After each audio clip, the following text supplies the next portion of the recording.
Welcome to Art in Action, a webinar run by the Glucksman and UCC Fáilte Refugees Society as part of UCC Refugee Week 2021. The webinar is the culmination of a European Solidarity Corps project built on a collaboration between UCC Fáilte Refugees Society and the Glucksman, working with children who are residing in Drishane Castle Direct Provision Centre in Millstreet, County Cork. The project sought to enable the children to have positive creative experiences, to learn art making skills and creative approaches that would allow them to better understand and share their experiences. We have invited 3 speakers to explore how the arts can provide a means of creative expression and agency for young people residing in direct provision. They will give their insights into the importance of creative activities for young people who are dealing with troubled living situations and the challenges of seeking asylum in Ireland. They will explore how exhibitions and projects can provide a significant platform for children to share their experiences in the public realm. I'll hand over now to Mayor Kelly, member of the UCC Fáilte Refugees Society, to introduce the first of our speakers. I'm going to introduce our first speaker of today, Raphael Olympio, who is a Cork-based artist and rapper, just amazingly talented, and is also an occupational therapy student and a youth mentor, Cork Migrant Centre. And so that's who we'll hear from first. Hi everyone, my name is Raphael Olympio and I'm here based in Cork City. I'm a UCC student and I'm currently studying occupational therapy. First of all, I'd like to thank you for having me here to speak. I'm going to speak on my own experiences of where I came from and why I feel creative occupations are important. So my parents are from Togo in West Africa, which is situated between Benin and Ghana. It's a very small country. The population is about the same as Ireland, if not smaller. But I came to Ireland when I was about 6 years old, and we stayed in a direct provision centre for almost 2 years in Clonakilty. So we came to Cork City after some time, and I grew up with very strict parents, and particularly my father, who was against secular music. He was a very religious man and secular music just wasn't a thing. So I didn't really listen to music much at all. I'd hear music maybe in the shops whilst we were shopping or on the radio in a car. But it was forbidden, it was prohibited in the household. So me and my brothers didn't really have any personal enjoyment from music. I didn't know any artists. I didn't listen to anybody for myself, personally. So that was quite difficult and quite strange at the time. Also, we had to pray a lot, and there was a lot going on. There was a lot of stress in the household. We were trying to integrate into the community, and I just didn't have time to do anything creative unless it was in school. But you come home and it was just homework, and there was an expectation from me to be educated and to have a better life than my parents. So that put a lot of pressure on me, where I had to do things to please my family, and I never got time for myself. Even to go out and play with my friends was quite hard. To get the time to go out and play with my friends was difficult. I'd ask my parents, can I go out? And they'd say no because of the fear of the unknown. They didn't know their surroundings. They didn't know what could be out there. They were just scared, and it was to protect me. So I was indoors a lot. So I was quite sheltered as a child and very reserved and shy. But over the years, after a few years, my parents unfortunately split up, and a lot was happening in the background. and I had to go into foster care. And it was in foster care that I listened to music um, thoroughly and enjoyed it on a personal level. Um, I remember my first CD was an Usher CD and a Linkin Park album, and I remember this the first time I was listening to hip hop and R&B, and I enjoyed it so much, and I felt like I wanted to be just like Usher or just like the Tupacs or 50 Cent or whatever hip hop or R&B or even rock artist that there was at the time. And it just opened up a whole new world for me where I became obsessed with music and I started collecting music and I just wanted to be a musician so badly. And I also got into soccer and I started playing for a club and I was really good and I made friends through that and long life friends from through playing soccer and um, that kind of gave me confidence. It put me in a I felt belonging because I was part of a community and I was good at it, so I was accepted. And for the first time, I felt nobody was looking at my skin color or where I came from. It was just Raphael. He's good at soccer. Um, he's a left winger. He's he's gonna start today. He's doing this and this and that. And I made so many friends, and they became my best friends. And I was just known as a good soccer player, or I was just known as the guy that was into music, or the guy that collected Yu-Gi-Oh cards, or um, drew paintings. Um, so that gave me a lot of confidence at the time, and it gave me character and independence, and um, I feel like I formed a personality. I formed a better personality. I became more outgoing. I was able to talk um, about things more broadly on a broader level, and I wasn't like as shy. I remember I was at a stage where I was so shy that I couldn't even look people in the eye. I always had my head down. I never knew what to talk about because everything I was so sheltered and everything was in the house. It was just me and my brothers and my parents, and it was difficult to kind of speak out about any struggles I had. So, fortunately, things got better, and I was out of foster care, and myself and my family reunited. And my brothers, I could tell that there was something different about them as well because I didn't see them. We were all split up. I have four younger brothers, and we were all split up in during foster care, and we all kind of had we were all into various different creative occupations. I was heavily involved in music, and I had another brother who loved music as well. And my mom saw this, and she saw the change in us, and saw how much happier we were, how much more confident we were, and she actually got us a karaoke machine from Lidl. I remember at the time. So me and my brother, we were sharing a room at the time, and we'd sing along with the CDs that came with the karaoke machine. But it got to a stage where we started downloading music or just instrumentals of songs we loved and just started remixing them.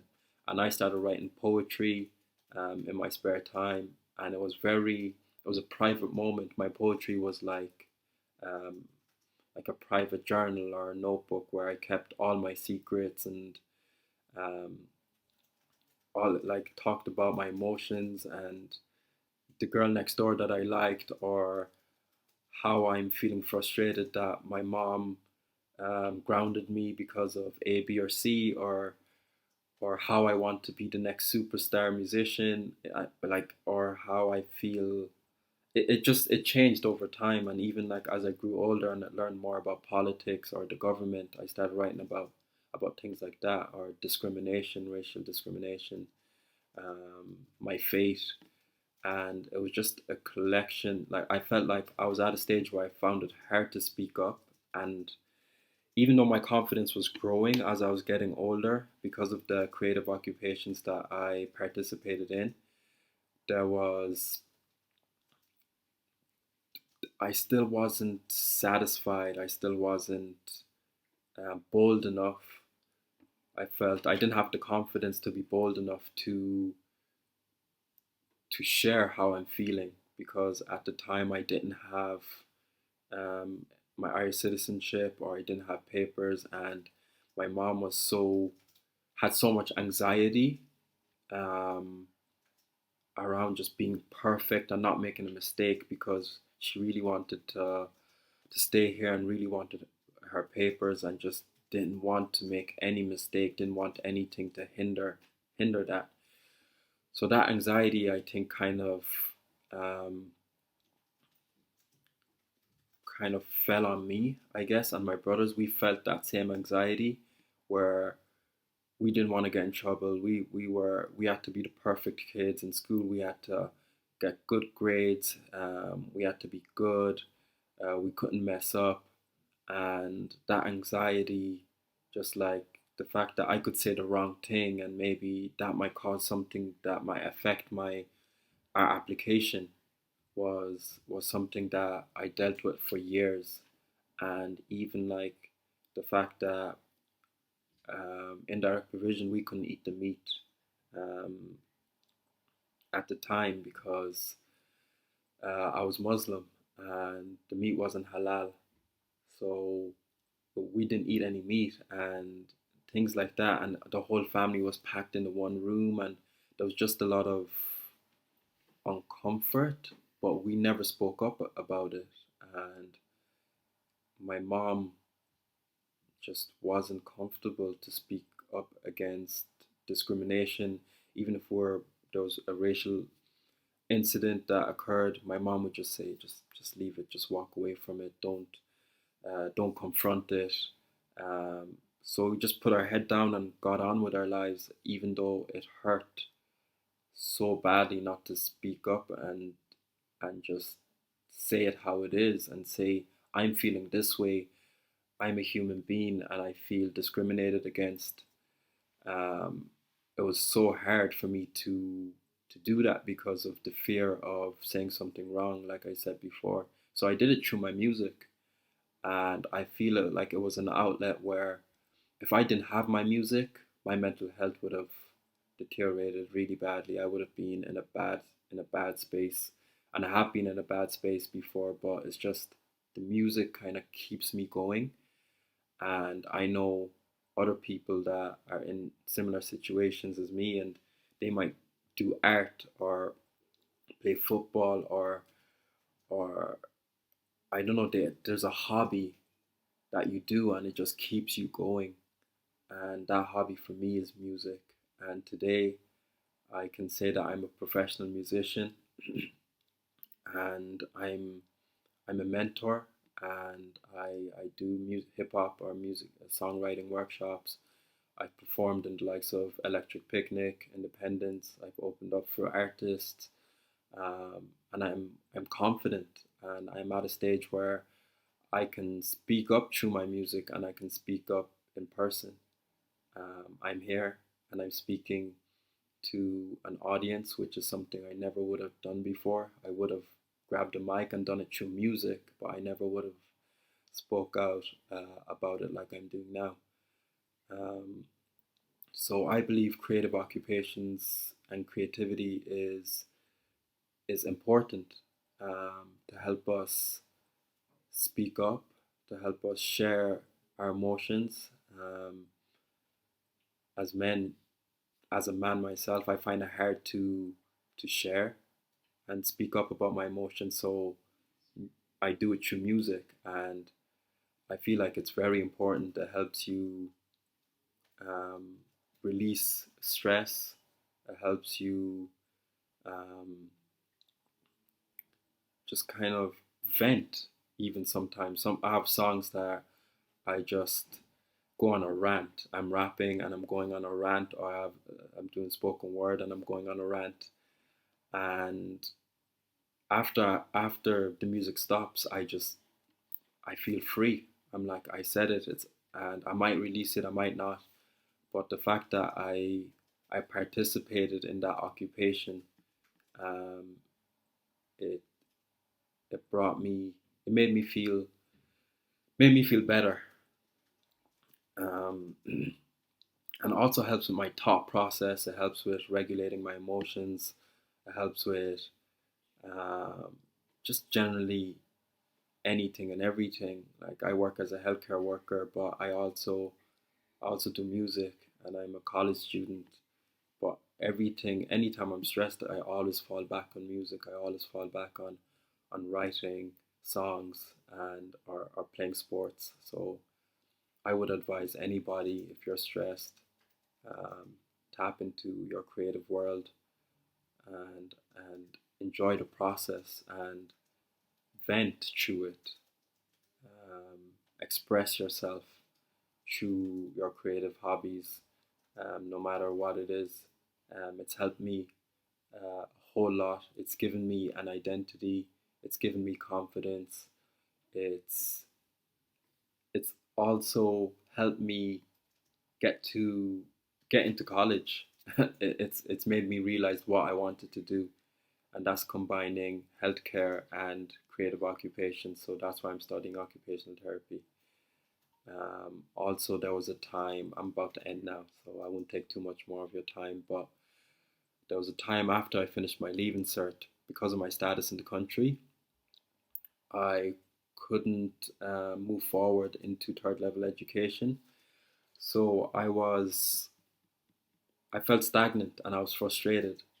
Um, so I went into a PLC and I felt like, okay, maybe next year I'll try again, but my status still was a barrier to third level education, to getting into UCC, and it affected me deeply. But the fact that I had music as a backup, it helped me kind of compose myself, keep my composure, and keep me focused on the prize. And it was difficult because it got to a stage where, okay, I applied for college and I knew, okay, I got a letter and I got accepted, but I didn't think I was going to get accepted because of all the rejection letters in the past because of my status. And it wasn't necessarily rejection letters, it was the letters where that would state how much it would cost for me to go to university because I'm not a citizen, or because I don't have my papers,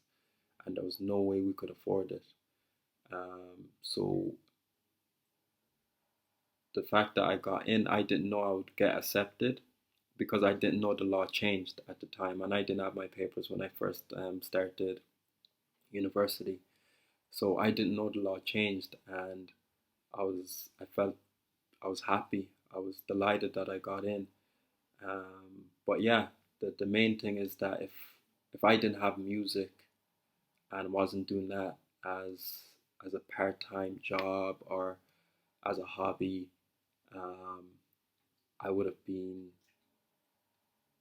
in a place of despair and a place of hopelessness.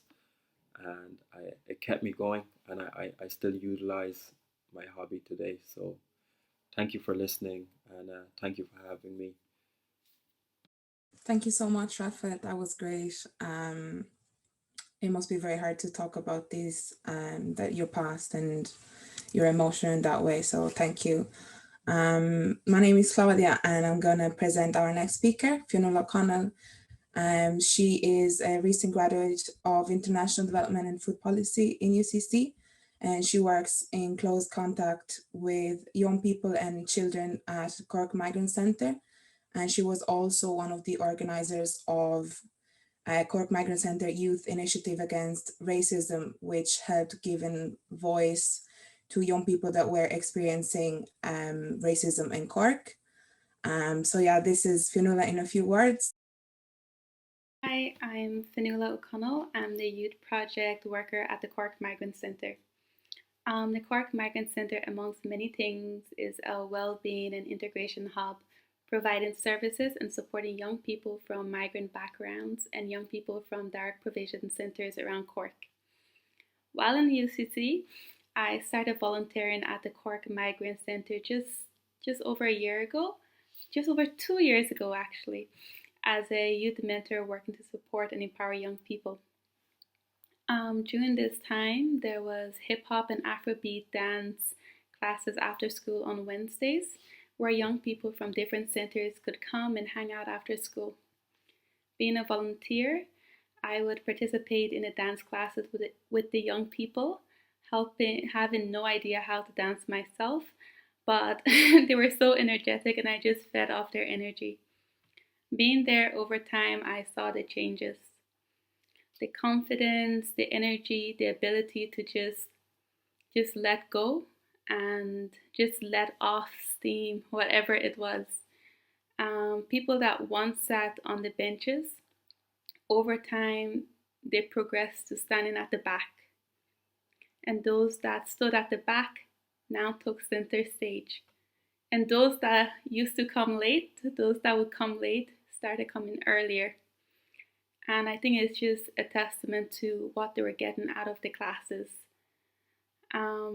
This moved over time. The performances were moved to UCC campus, and the young people were able to showcase their skills in public, where they could be seen and where they were seen, and their talent were acknowledged. Talking about integration and talent, we later had Irish dancing classes that got them feeling the rhyme and the rhythm of Irish music.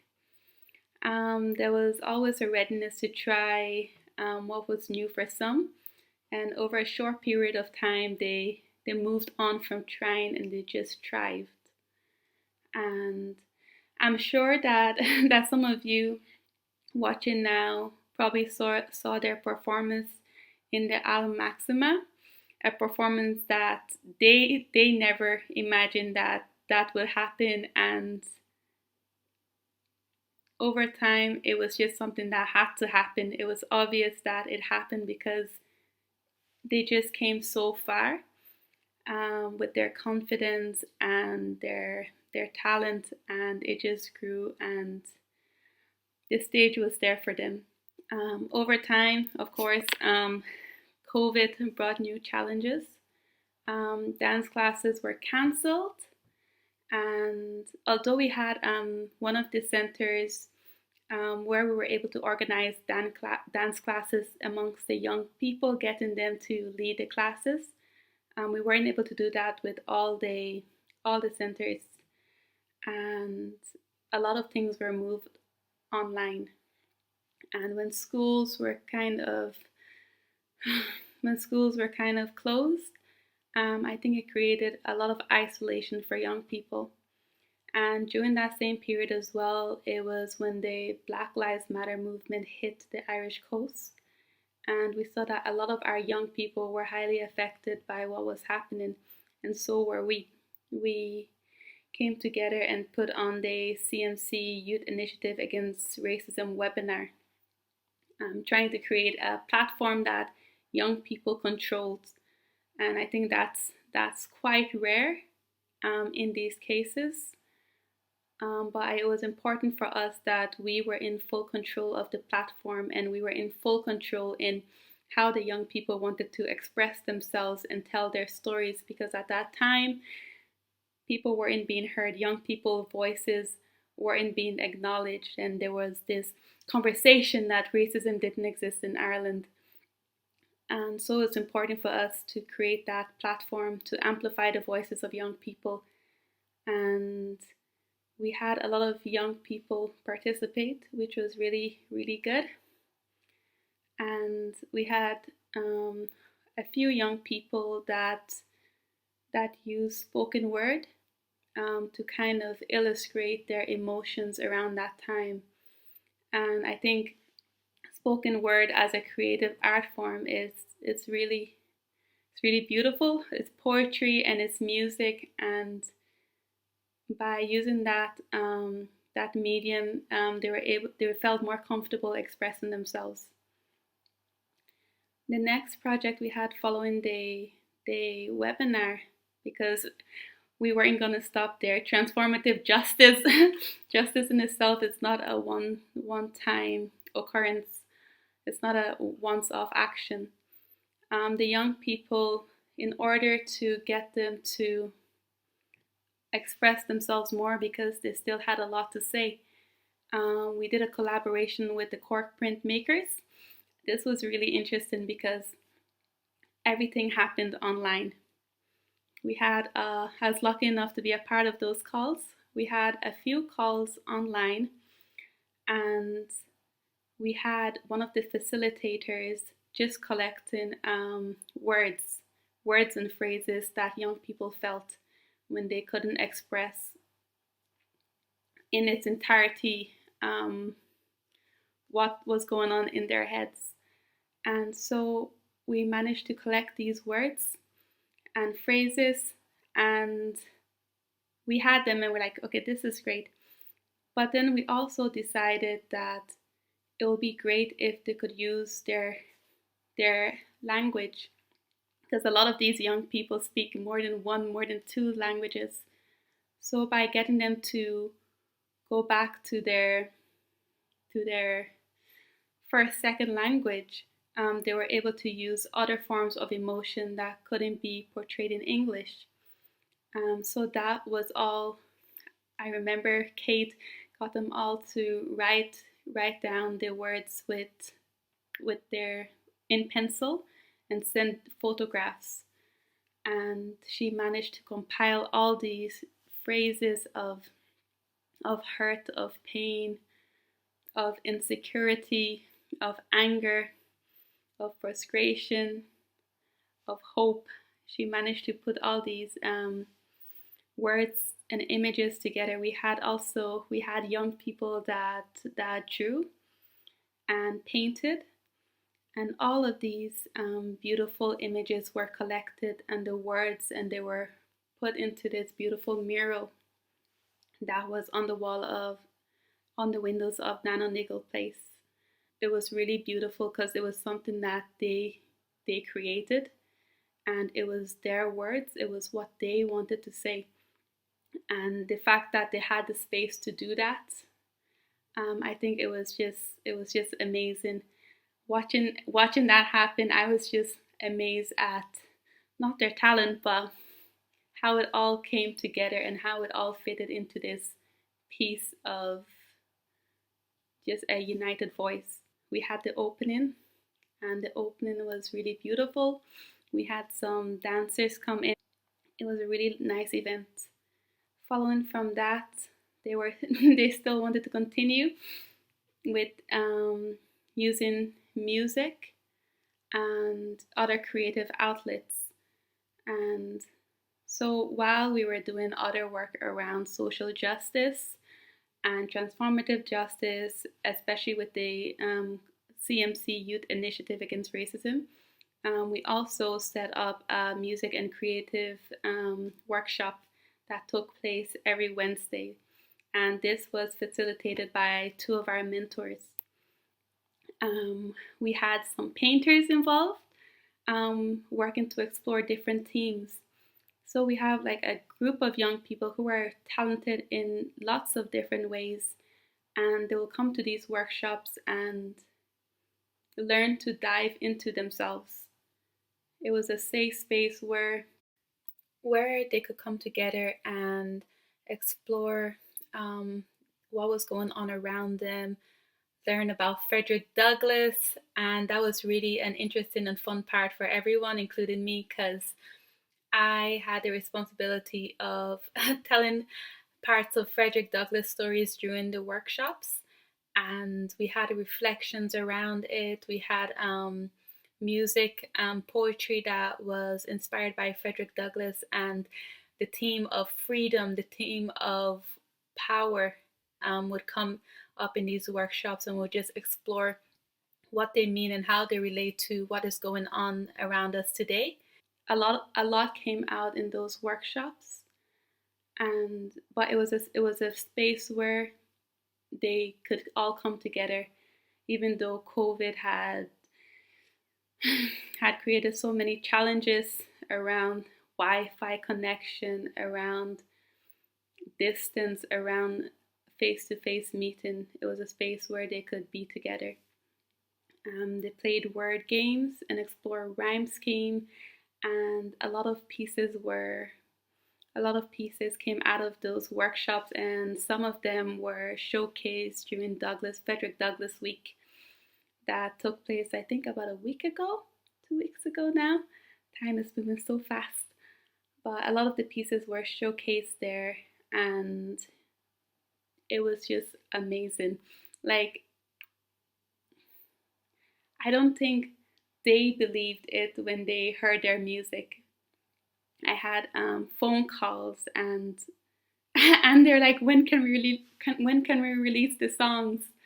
Because it was just like coming from a place where you couldn't write music to having a song produced that you wrote, and that was now playing at a webinar with over 100 people watching. I think that was just, yeah, it was really beautiful. So at the moment, we're continuing with the creative and music and creative workshops, continuing to use music as a way to explore different aspects of creativity, of social justice, of self. And I think that's the biggest thing that young people that I've seen get out of these workshops, the fact that it's just a space to be free and to express yourself with no judgment. And yeah, I think that's all for now. We'll keep you informed. For more information, you can check out our Facebook page, Cork Migrant Centre. We're also on Twitter to keep up to date, because those songs, we're still waiting to give them their big release that they deserve. So that's all coming very soon. So stay tuned. Thanks again to Raphael and Fionnuala for participating and sharing your stories. Very inspiring. So Dr. Eileen Hogan is a lecturer in social policy in the School of Applied Social Studies here in UCC. She also happens to be my lecturer this semester in politics and social policy. Dr. Hogan's academic work centres on creativity, well-being, creative labour and cultural policy. In recent research, she has explored the relationship between music making, welfare and social policy, particularly focusing on services that promote community and youth participation and engagement, contextualised within broader discourses of arts participation, belonging and cultural funding. Over to you, Eileen. Hi everybody, a huge thank you to Ty Crowley for the invitation to be here today. So my presentation will speak to the theme of young people's creative agency and the benefits of youth arts participation. I'm particularly going to refer to a project that we undertook in collaboration with the Glucksman in 2019. It was an arts-based project called Change the Beat, and we engaged with the Glucksman as researchers in this project, and that research was funded through the Irish Research Council. I must acknowledge my co-researcher, Dr. Katrina Lira. So the findings that I'm presenting here are our findings, but I should say that any flaws in communicating them are entirely my own. Also, I want to acknowledge the influence and the inspiration of Mike Fitzgibbon and Jackie O'Riordan, my UCC colleagues, whose passion and activism inspires every day. And thanks to Professor Fiona Carney, to Ty Crowley and to Lucia Taubler for allowing us to witness their work with young people living in direct provision in that summer of 2019. And finally, of course, a huge thank you to the young participants that were involved in the research. It was a pleasure getting to know you a little bit. So I suppose a key goal of the research was to raise awareness about the realities of institutionalised living in direct provision centres and to communicate this idea to the general public. Another key objective of the research was to consider how music consumption practices kind of contour the everyday lives of these young people. So it was a way of getting to know how they experience institutionalized living, but through the prism of music consumption. And another objective, I suppose, was to explore the impact of the arts-based projects on the young people in terms of creative practice, their sense of identity, sense of belonging. All of these are themes that are central to the work being done by the Glucksman. And the team there, I suppose, was keen to document that practice through academic research. So it was a coming together, a nice opportunity.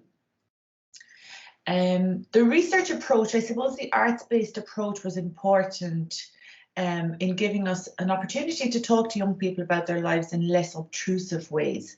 In many respects, people living in direct provision can be considered a vulnerable population, young people in direct provision particularly so, and they have been quite researched as a social group, I suppose, at this point, so and one might even say over-researched. So we wanted to find a kind of a way of engaging with them whereby they could direct the conversation, I suppose, on their own terms and to participate in a more kind of fun, creative way in research.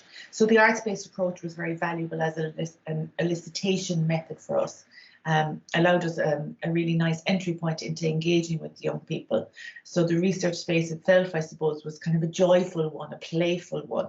It was a fun space and quite a noisy space too. So in the project, the young people worked with a local artist called Shane O'Driscoll. This was facilitated through the Glucksman, and Shane guided them through different kinds of artistic creative processes, including collage and printmaking. They did t-shirt design and they made zines, and we kind of worked alongside them. So we had the pleasure of trying our hand at those kind of things as well. We also made a film with the local filmmaker Colm Walsh, and this film premiered at Indie Cork Film Festival, and we all attended that premiere. It was a very fun occasion.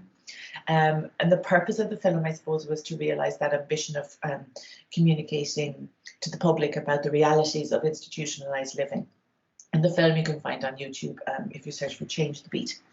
And finally, then we exhibited, or through the Glucksman, the young people exhibited their artworks in cafes and music venues around the city. So it was another very exciting opportunity for the young people. In terms of benefits of arts participation, I suppose benefits of cultural participation are crudely explained in two ways, two types of benefits: instrumental benefits and intrinsic benefits.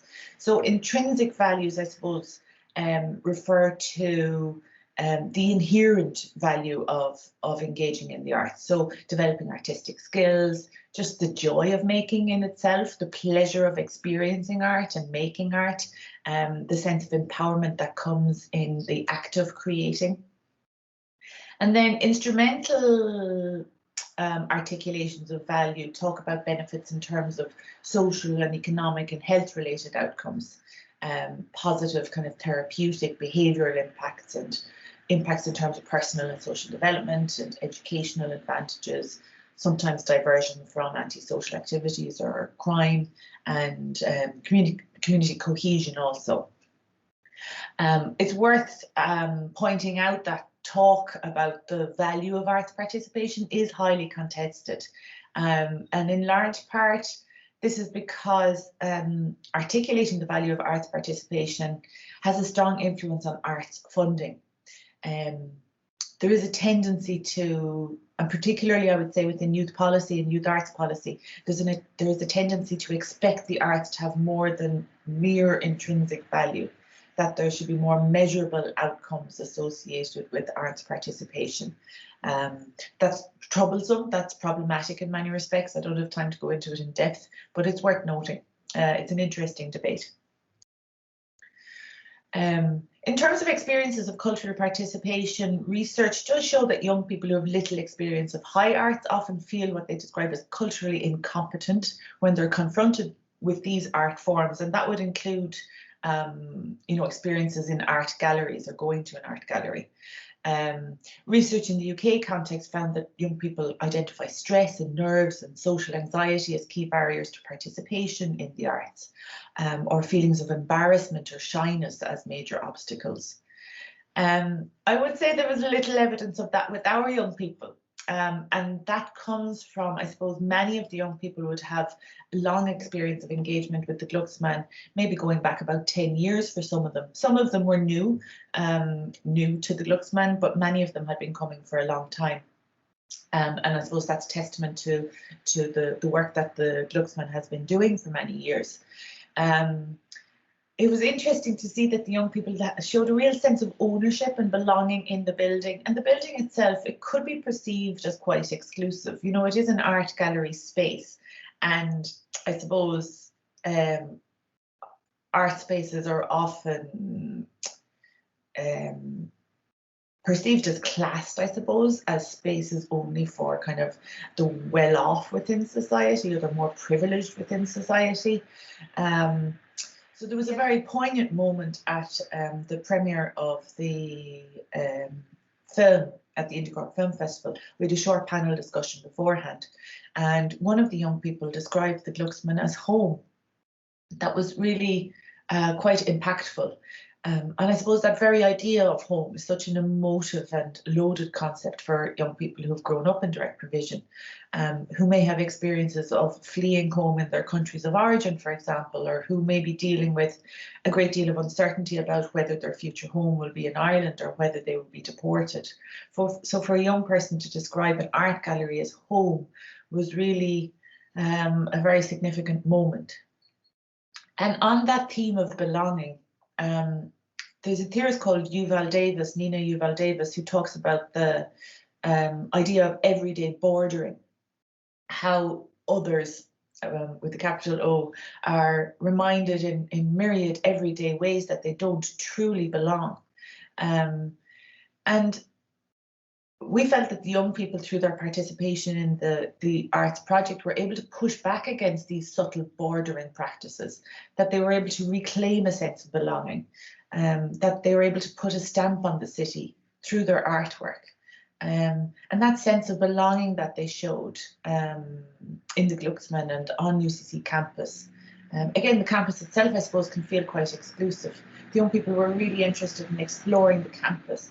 They were very ambitious and talked about their hopes and their aspirations of becoming students. We visited the library as part of the experience. There was a zine exhibition going on there from the Cork zine archive. And the young people were asking questions about studying in UCC, and all of that was very, we found that very meaningful also. So we felt that the arts workshops in the Glucksman, you know, disrupts these bordering practices. It brings young people, young asylum seekers onto the campus. It facilitates the co-creation of space of belonging in the gallery, and makes the campus a familiar place for them. So the very act of being on campus, of moving around and seeing what a university was like, it was so meaningful for the young people. So in this way, this kind of reaching out, these kind of solidaristic practices has potential to challenge the boundaries of citizenship, of who is seen as legitimately accessing the city and the university, and who has the right to take up space and to be in the city. So all of these ideas, of course, are very in keeping with the objectives of the European Solidarity Corps scheme, and I hope, you know, speaks to that theme very powerfully. Another important dimension of the work is the importance of creating a space for young people just to be in that's not school and that's not direct provision. There is an argument within youth policy and youth arts practice that we need to provide more spaces for arts provision in out of school contexts, in informal and non-formal learning spaces like youth organisations or art galleries. So this is the kind of learning that happens outside of the structured formal classroom environment, and there's a dearth of those kinds of opportunities. So the Glucksman is providing a very valuable space.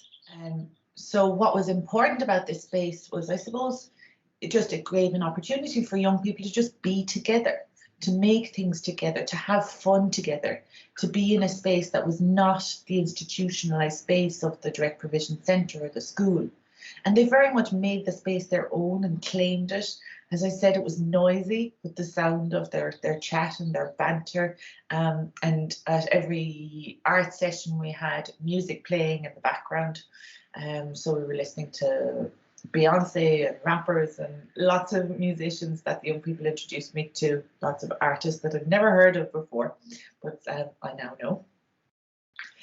So it was a really important space for the young people to be in as a group, just the here and now of creating and interacting with each other, of meeting other people from other direct provision centres that they mightn't have met before, of again kind of building that sense of community amongst themselves, a sense of mutual support, friendship, really. And again, this was an act of disruption of institutionalized living. So the claiming of the space to just be, to create, to play with identities. And that space was probably more important to the young people than the kind of products of their work that they later exhibited. Now, saying that, it was striking the sense of pride that they had in the artworks that they did create. Some of the young people expressed a desire and ambition to become musicians or dancers or artists or music producers in the future. So they used this as an opportunity to develop their branding, they developed their image, creating merchandise. And others, they just took pleasure and pride in the inherent joy of creating art. Finally, I suppose the whole experience was quite an emotional one. It is clear that direct provision is a brutal system. And in Ireland, we've been forced in recent weeks and months to confront the legacy of institutionalised living for vulnerable people through reports on the mother and baby homes. We know what is going on in direct provision centres. As I speak, residents in a local centre are engaging in hunger strike in protest at the appalling conditions that they're forced to live in by people who are profiting from their misery. So there's no point in us wringing our hands in 20 years' time. We know. We need to act now. We need to use our privilege to fight with people living in direct provision. We need to abolish direct provision, not reform it.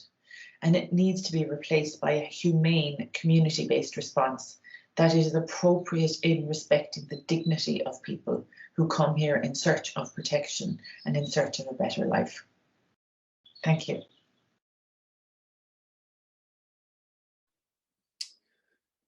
Three powerful testimonies that provide us with the insights into the importance of creative opportunities for young people living in direct provision.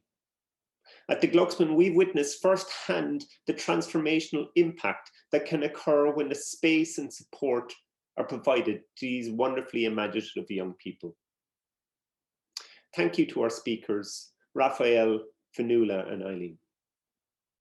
Art in Action was a European Solidarity Corps project funded by Lergus, and it was coordinated by members of UCC Fáilte Refugees Society, whose passion, creativity and resilience have enabled the project to have meaningful impacts and outcomes, despite the many challenges we've faced over the past 12 months. You can find more about the project by visiting glucksman.org.